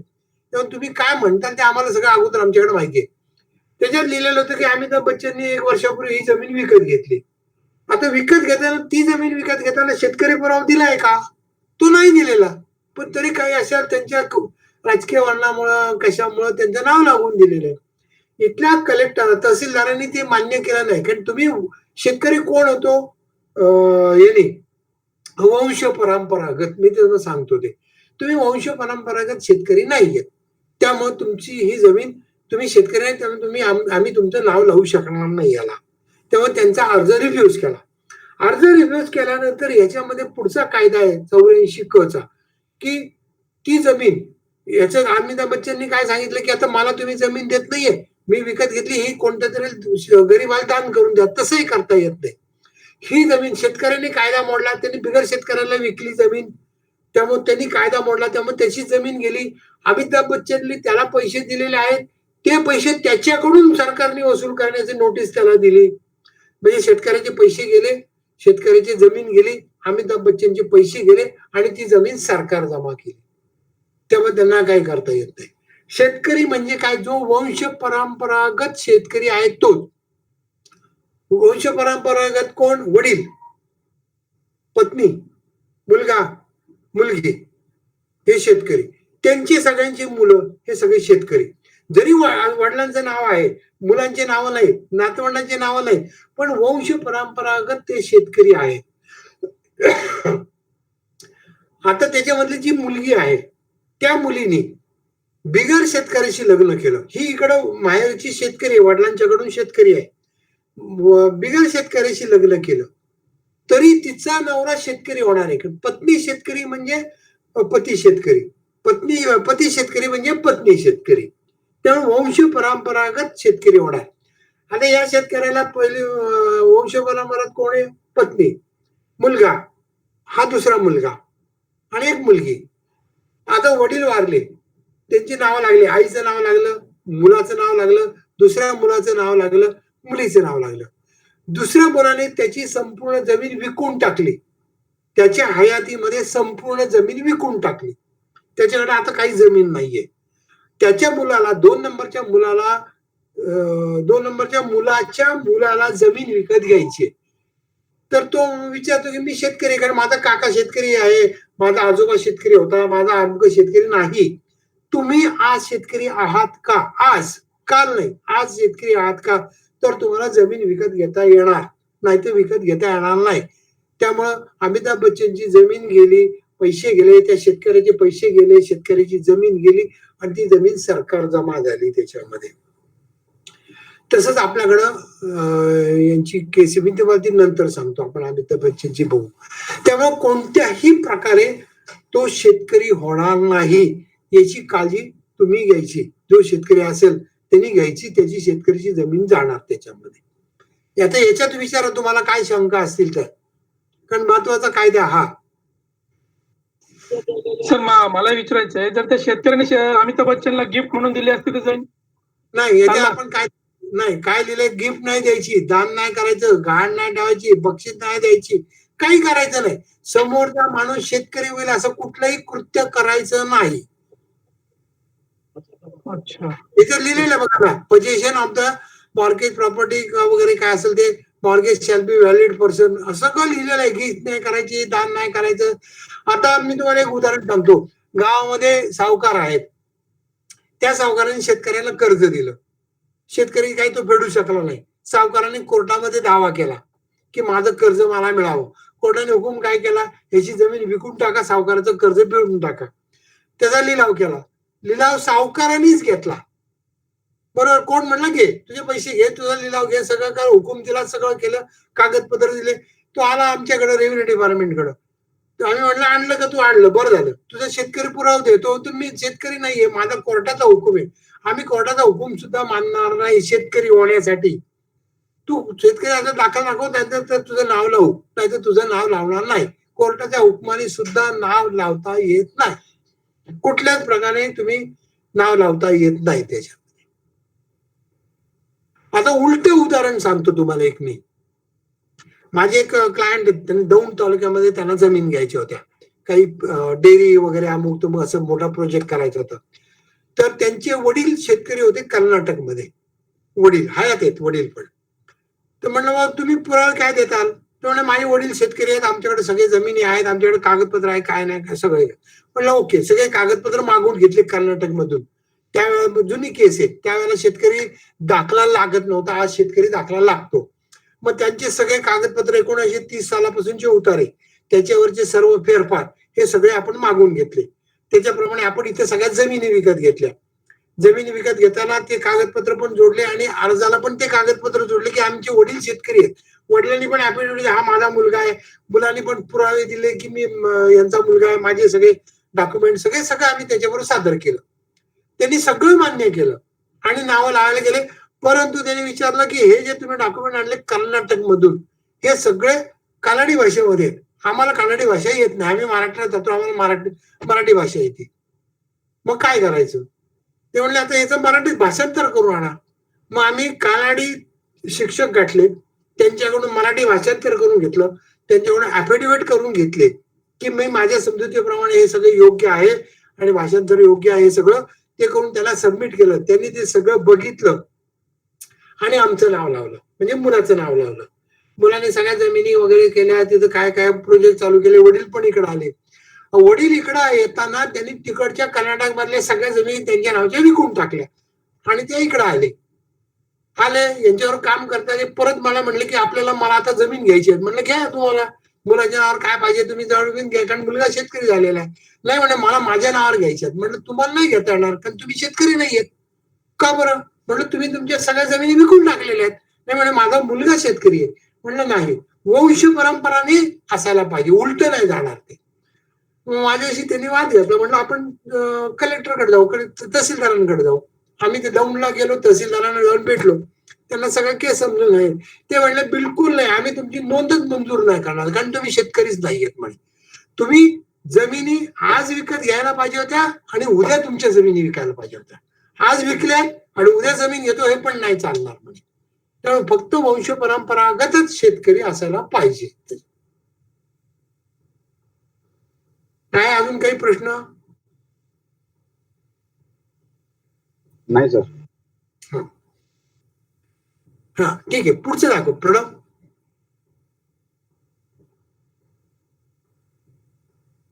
हा आता सध्या काय झालं, आता हे सगळे असे बरेच उद्योग सुरू झाल्यामुळे गव्हर्नमेंटने पण वेगवेगळे त्यांचे नियम जुने होते ते परत बाहेर काढले. पूर्वी आता मला आठवत आहे की वारस नोंद, आता तुम्हाला मी दाखवलं त्याला एवढे कागदपत्र द्यावं लागतात, एवढी माहिती द्यावी लागते, हे करावं लागतं ते करावं लागतं. पूर्वी मी काही फेरफार बघितलेले, म्हणजे 50 साल 60 साल 70 सालापर्यंत वगैरे तलाठ्याचे फेरफार आहेत. तलाठी स्वतः फेरफार करत होता वारस नोंदीचे, की गावी मला माहिती मिळाल्यानुसार अमुक अमुक हे मयत झालेले आहेत आणि त्यांना अमुक अमुक हे वारस आहेत, हे तलाठी स्वतः करत होता त्याच्यावर, आणि ती नोंद मंजूर केली जात होती. आता तलाट्याला पण अधिकार काढून टाकलेले, म्हणजे जसं जसं ते नवीन सगळ्या सिस्टीम आलं तसे तसं काढून टाकले. तसं हे नवीन सिस्टीम मध्ये आता तुम्हाला शेतकरी असल्याचा दाखला खरेदी खताबरोबरच जोडावा लागतो. बरं, शेतकरी असल्याचा दाखला मिळवणं सोपं आहे. आपण काय बघितलं, वंश परंपरागत आहे. आजोबा, वडील, मुलं, मुली, त्याचे पत्नी हे सगळे शेतकरी आहेत. आता आजोबांच्या नावावर शेती आहे, तेव्हा वडिलांच्या नावावर नाहीयेत, वडिलांचे नाव शेतीला नाहीयेत आणि तुमचे पण नाव शेतीला नाहीयेत. पण तुम्हाला जमीन विकत घ्यायची, तुम्हाला शेतकरी दाखला पाहिजे. हा शेतकरी दाखल्याचा अर्ज आहे. त्याच्यामध्ये काय गावाचं नाव, अमुक तमुक अमुक, या गावीमध्ये इतकी शेती आहे वगैरे ही सगळी माहिती, आणि त्याच्याबरोबर तुमचे सर्व आजोबांच्या नावचे पुरावे, कारण त्यांचंच नाव येणार ना, त्यामध्ये 7-12 सगळे त्याचे सगळे फेरफार पहिल्या दिवसापासून जे सगळे तुम्ही जोडायचे. हा एक पार्ट झाला. दुसरा पार्ट काय, की ते आजोबा तुमचे किंवा तुम्ही त्यांचे नातू आहेत हे तुम्हाला सिद्ध करायला पाहिजे. मग तुम्ही, तुमचे वडील आणि तुम्ही असे सगळ्यांचे पुरावे तुम्हाला तिथे जोडायला पाहिजे. ऍफिडेव्हिट जोडायला पाहिजे. ऍफिडेव्हिट याचा अर्थ काय, मी सत्य प्रतिज्ञेवर लिहून देतोय, जे काय खोटं ठरेल तर माझ्यावर फौजदारी करा, ते आम्ही मान्य करतो. मग ते सगळे पुरावे तुम्ही देऊन द्या त्याच्याबरोबर, आणि त्याच्यामध्ये खाली लिहिले की गावी मी किंवा माझे वडील किंवा माझे आजोबा हे शेतकरी आहेत, म्हणून मला शेतकरी दाखला मिळावा. तसा दाखला मिळतो तुम्हाला त्याच्यामध्ये तिथं. त्यामुळं तुम्ही असे दाखले घेऊन तुम्ही करू शकता, पण वंश परंपरागत असायला पाहिजे त्याच्यामध्ये. आता याच्यामध्ये एक उदाहरण सांगतो तुम्हाला मी. आम्हाला इथं पुण्याच्या आजूबाजूला आमच्या क्लायंटसाठी एक जमीन विकत घ्यायची होती, पण बिनशेती करायला वापर त्याचा कमर्शियल होता. बाजूच्या जमिनी गावाच्या बाहेरच्या सगळ्या असतील त्या शेतीच्या जमिनी. तशी त्यांनी एक जमीन बघितली, सगळे झालं, बोलणं झालं, सगळं ठरवलं. मग ते माझ्याकडे आले की मग आम्हाला ही जमीन विकत घ्यायची. म्हणलं मग कशाला विकत घ्यायची तुम्हाला? म्हणजे आम्हाला इथं काही गोडाऊन बांधायचे. म्हटलं गोडाऊन बांधायचं, तुम्ही शेतकरी आहे का? कारण ती शेतीची जमीन होती. तर तुम्ही शेतकरी आहे का त्याच्यामध्ये? तर म्हणे आम्ही शेतकरी नाहीयेत.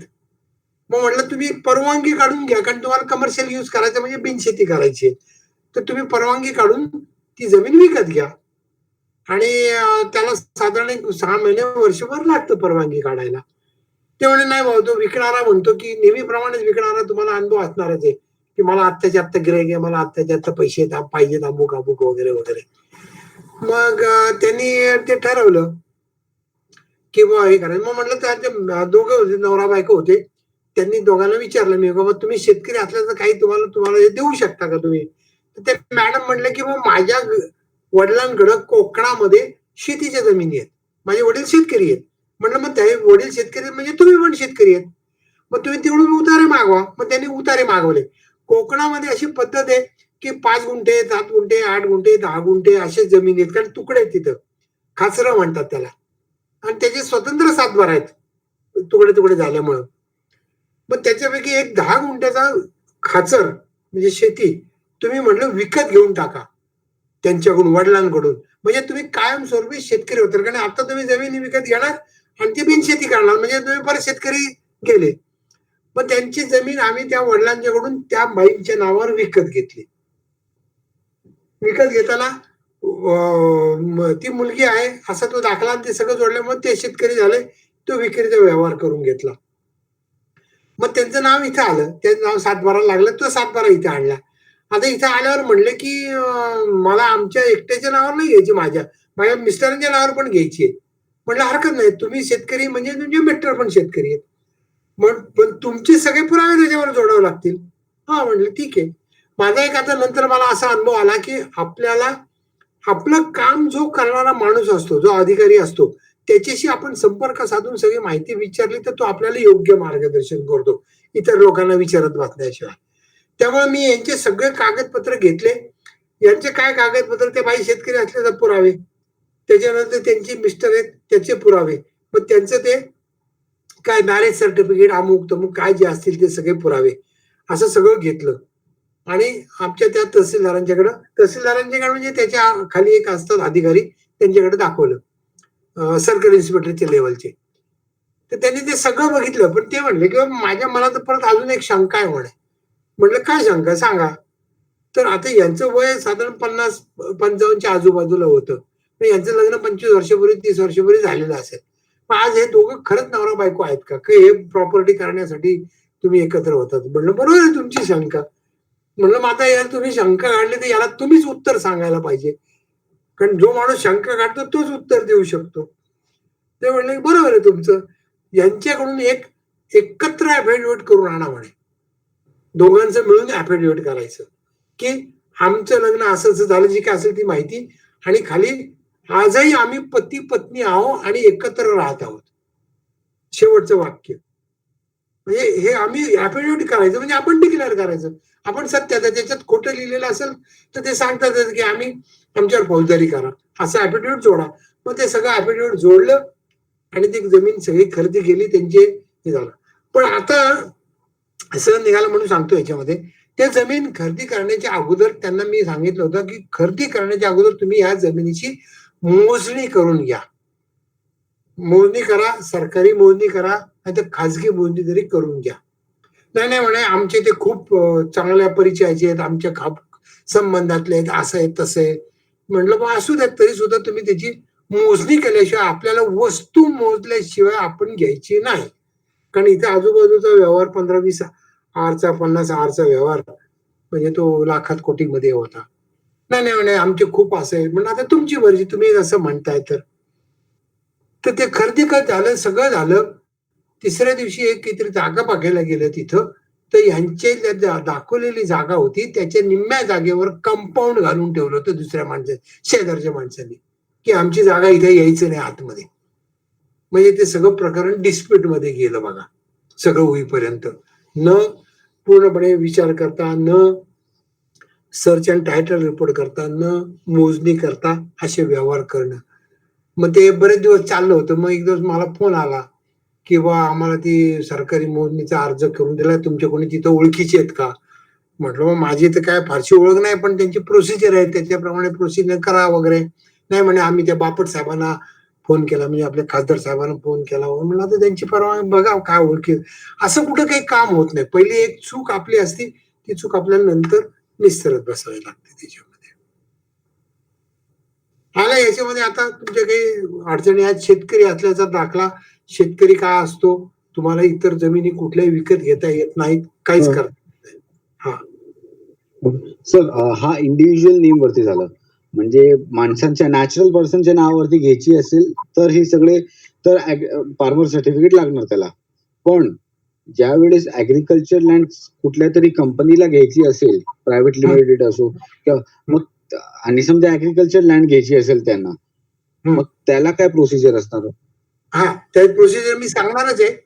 त्याला प्रोसिजर 63 प्रमाणे तुम्हाला ती जमीन बिनशेती कारणासाठीच, बिनशेती कारण, आलं लक्षात. शेतीसाठी तुम्हाला कंपनीला विकत घेता येत नाही, इंडिव्हिज्युअली विकत घेता येत नाही. मी शेतकरी नाहीये किंवा मला परवानगीने सुद्धा जमीन विकत घेता येत नाही शेतीसाठी. बिनशेतीसाठी विकत, इन्स्टिट्यूट साठी विकत घेता येते, इंडस्ट्रीसाठी थोडे वेगळे नियम आहेत, ते पण मी सांगणार आहे तुम्हाला. तुम्हाला त्याच्या ऐवजी वेगळं काहीतरी कमर्शियल ऍक्टिव्हिटी करायची, कुठं काय करायचं, तर तुम्हाला कुळ कायदा कलम 63 प्रमाणे, म्हणजे शेतकरीच्या ज्याप्रमाणे तुम्हाला अर्ज करावा लागतो की मी शेतकरी नसताना मला ह्या बिनशेती कारणासाठी ही जमीन विकत घ्यायची आहे. त्याची प्रोसिजर पण मी सांगणार आहे आणि मग ती तुम्हाला विकत घेता येते. पण घेतल्यापासून 1 वर्षाच्या आतमध्ये बिनशेती वापर करावाच लागतो. क्लिअर झालं? Okay sir. हा ठीक आहे, घ्या पुढचं घ्या. हा कुळ कायदा कलम 63(1)(a) आपण 63 बघितला. शेतकऱ्यांनी त्याची जमीन बिगर शेतकऱ्याला विकायची नाही, हा पहिला. आता 63 पवार साहेब जेव्हा मुख्यमंत्री होते त्यावेळेला आपल्या महाराष्ट्रामध्ये इंडस्ट्रीज याव्यात आणि त्याची वाढ व्हावी. इंडस्ट्रीजला काय लागतं, पहिल्यांदा जमीन, त्याच्यानंतर वीज, त्याच्यानंतर बँकेचं लोन. जमीन असल्याशिवाय काही मिळत नाही. आणि इंडस्ट्रीला आता सांगितल्याप्रमाणे जमीन विकत घ्यायची असेल तर 63 प्रमाणे परवानगी घ्यावी लागत होती. मग त्या परवानगीला साधारण वर्ष 1.5 वर्ष लागत होतं. मग त्याच्यानंतर त्याची परवानगी मिळायची. मग ती सगळं त्रास होऊ नये म्हणून हा त्याला एक कलम ऍड केलं 63(1)(a). याच्यामध्ये काय लिहिलंय की 63 मध्ये काहीही लिहिलेलं असेल तरी सुद्धा शेतकरी त्याची जमीन इंडस्ट्रीयल कारणासाठी, म्हणजे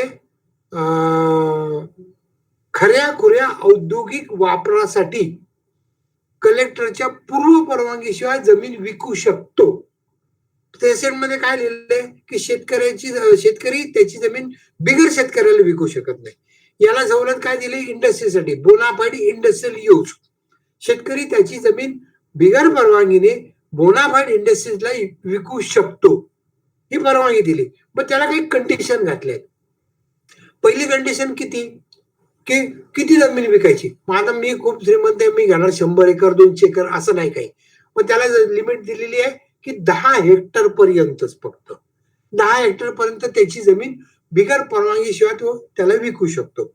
हे शेतकऱ्याला झालं. आणि घेणाऱ्याला कंडिशन काय की जमीन घेतल्यापासून 5 वर्षाच्या आतमध्ये त्या जमिनीचा वापर बिनशेतीसाठी म्हणजे इंडस्ट्रीसाठी करायचा. आणि ही जमीन कशी विकत घ्यायची की XYZ इंडस्ट्री तर्फे डायरेक्टर अमुक अमुक अशी विकत घ्यावी लागते. म्हणजे मालकाचं नाव डायरेक्टर अमुक अमुक तर्फे XYZ इंडस्ट्रीज नाही, इंडस्ट्रीसाठी बोनाफाईड इंडस्ट्रियल यूज साठी विकत घ्यायची. हे आपण बघायचे आणि हे घेणाऱ्यांनी सगळे नियम कायदे सगळं पाळायचं आणि मग विकत घ्यायची. आता याला थोडस ऍडिशनल काय केलं की 5 वर्षाची लिमिट जी होती ती 15 वर्षापर्यंत नेली. कारण मला जमीन मोठी पाहिजे, माझं प्रोजेक्ट होतं ते मोठं होतं, ते हळूहळू होऊन 5, 7, 8 वर्षात 9 वर्षात होणार आहे. परंतु पहिली कंडिशन काय आहे की 5 वर्ष तुम्ही त्याचा वापर केला नाही तर ती जमीन त्या शेतकऱ्याला त्यांनी विकलेल्या किमतीमध्ये किंवा तुम्ही घेतलेल्या किमतीमध्ये परत द्यायची. तुम्ही दुसऱ्याला कोणाला विकू शकत नाही, त्याच माणसाला घेतलेल्या किमतीमध्ये परत द्यायची.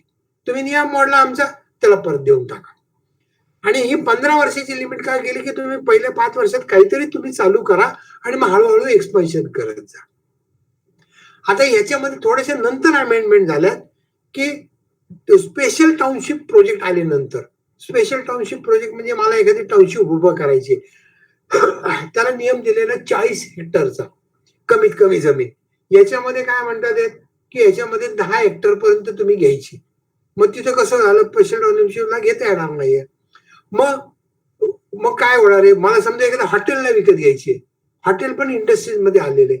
मग मला एखादा फिल्म स्टुडिओ काढायचा आहे, त्याला पण इंडस्ट्रीजमध्ये आणून ठेवलं. Bonafide industrial use. परंतु मला जमीन जर 10 हेक्टरपेक्षा जास्त घ्यायची आहे, 20 हेक्टर, तर मग मी काय करायचं? तर मी माझ्या मी आता इंडस्ट्रीज काढतो, डायरेक्टर ऑफ इंडस्ट्रीजकडे जायचं. मी हॉटेल काढतो, तर हॉटेलचे जे काय आपलं हे आहे डिपार्टमेंट कुठलं? Maharashtra tourism department. त्यांच्याकडे जायचं. त्यांच्याकडे जाऊन माझं प्रोजेक्ट तिथे सबमिट करायचं. कारण मंजुरी तेच मला देणार आहे पहिल्यांदा.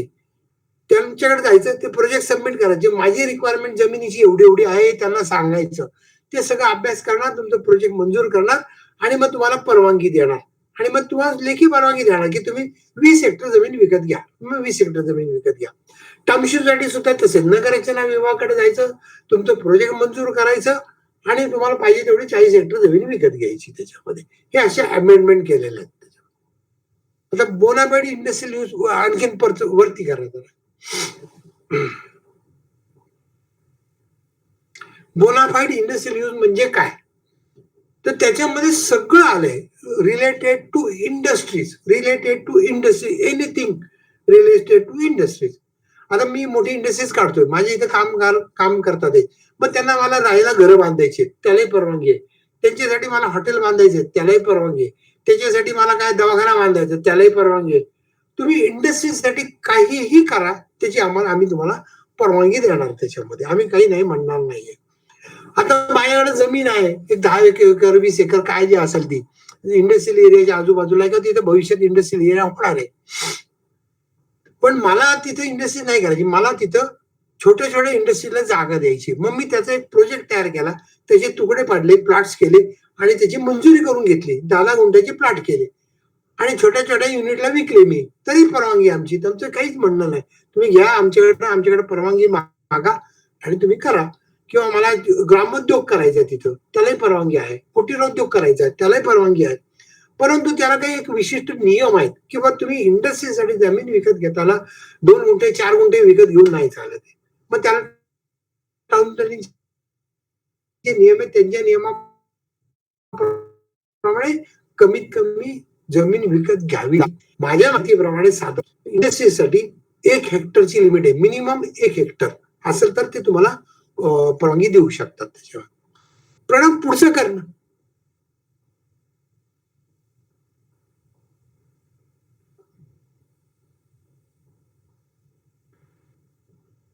हा, ह्या बोनाफाईड इंडस्ट्रियल यूजचे सगळे आपण याच्यामध्ये माहिती दिलेली आहे तुमची. कोऑपरेटिव्ह इंडस्ट्रियल इस्टेट काढा, सर्व्हिस इंडस्ट्रीज काढा, कॉटेज इंडस्ट्रीज काढा, ग्रामोद्योग इंडस्ट्रीज काढा, काही करा तुम्ही.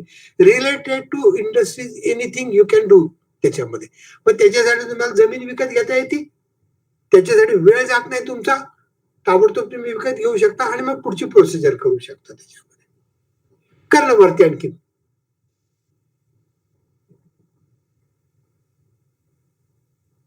आता याच्यामध्ये माझी एक इंडस्ट्रीज आहे आणि मला दुसरीकडे जमीन घ्यायची आहे. राहू दे वरती कर फक्त. 84 का दाखव. दुसरीकडे जमीन घ्यायची, पण मला तिथे फक्त ऑफिस ऍक्टिव्हिटी करायची, इंडस्ट्रीची ऑफिस ऍक्टिव्हिटी करायची. तिथे काय ड्रॉइंगची ऍक्टिव्हिटी करायची तरी सुद्धा चालेल. तुम्ही तिकडे बाजूला जमीन विकत घ्या, इंडस्ट्रीच्या आयडी घ्या आणि त्याची ऍक्टिव्हिटीज करा, किंवा कॉम्प्युटर सेंटर काढायचंय तरी चालणार आहे. काहीच नाही, आमची अडचण नाही.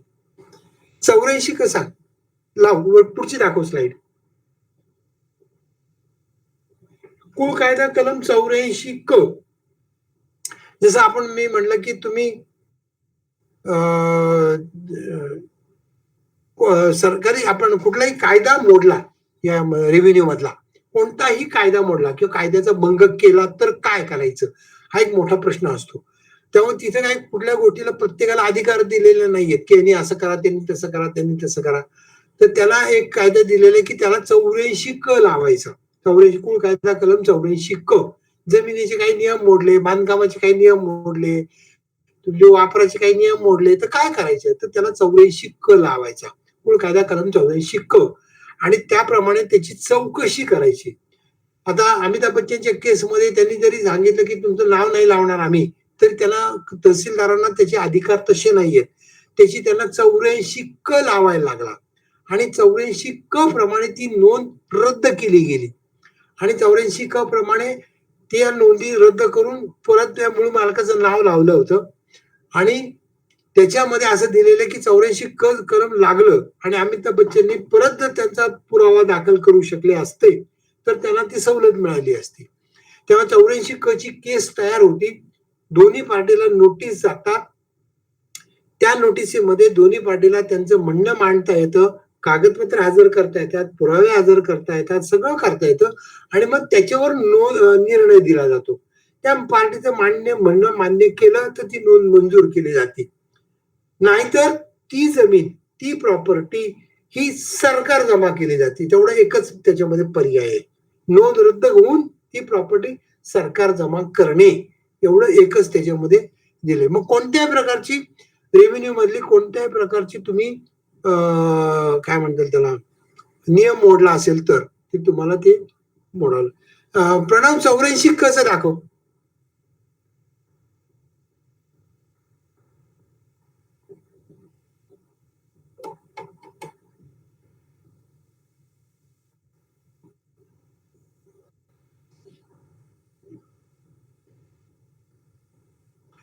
क बाबत कोणालाही तक्रार करता येते.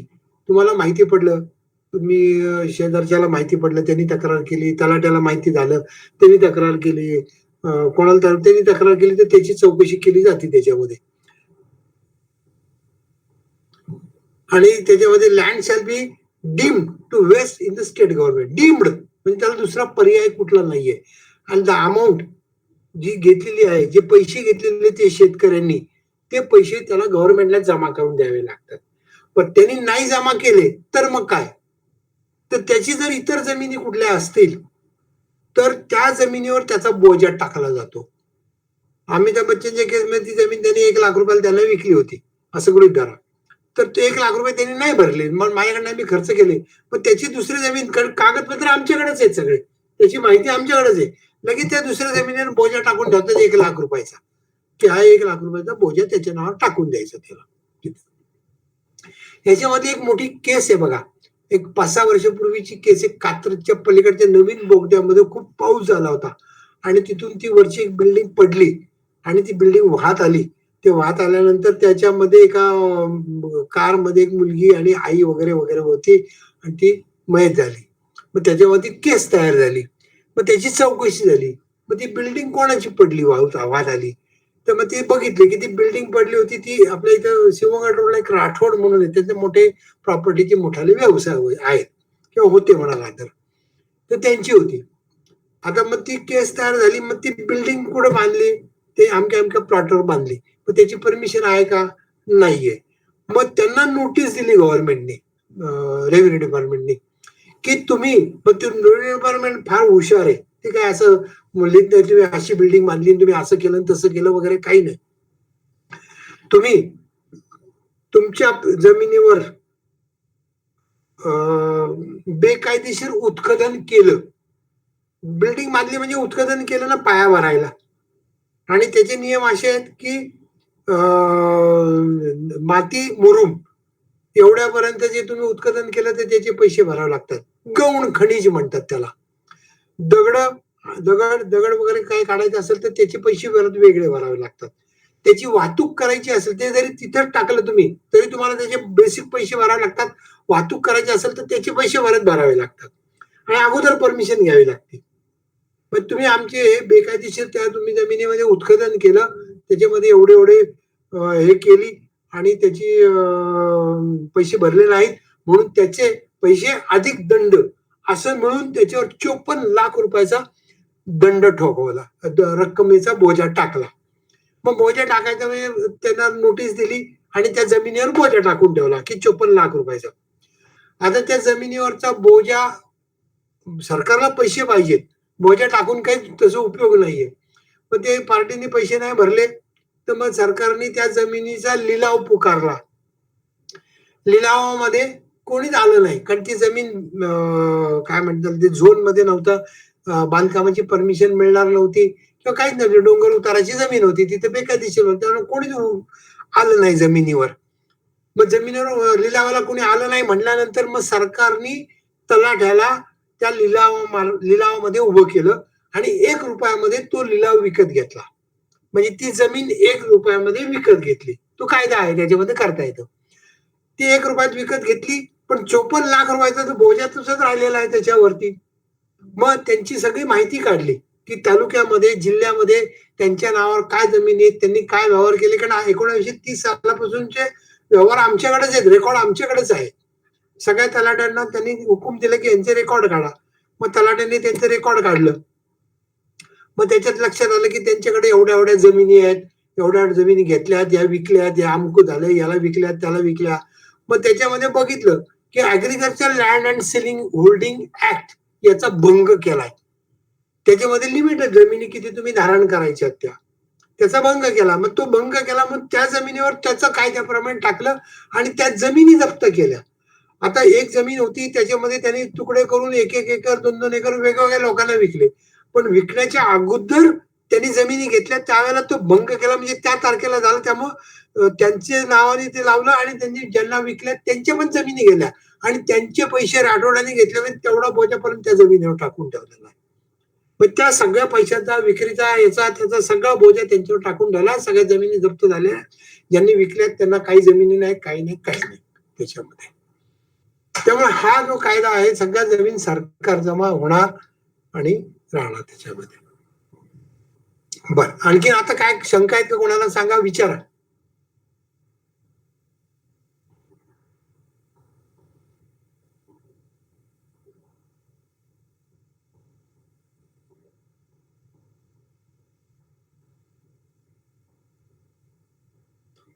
चालेल. थांबूयात मग आपण आता आज.